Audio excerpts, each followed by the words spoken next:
Hello everyone, hope you are doing well. In today's video, we will learn the three magical words in English. The first one is sorry.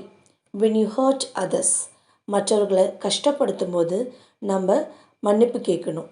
Say sorry in English. Okay. The second one is please when asking for help. மற்றவங்கக்கிட்ட உதவி கேட்கும்போது please என்ற வேர்டை use பண்ணால் அது ரொம்ப பொலைட்டாக கேட்குற மாதிரி தோணும். ஓகேவா? The third one is thank you when someone help you. பிறர் நமக்கு உதவி செய்த பிறகு அவங்கக்கிட்ட நம்ம தேங்க்யூ சொல்லணும். தேங்க்யூ சொன்னால் அவங்க ரொம்ப ஹாப்பியாக இருப்பாங்க.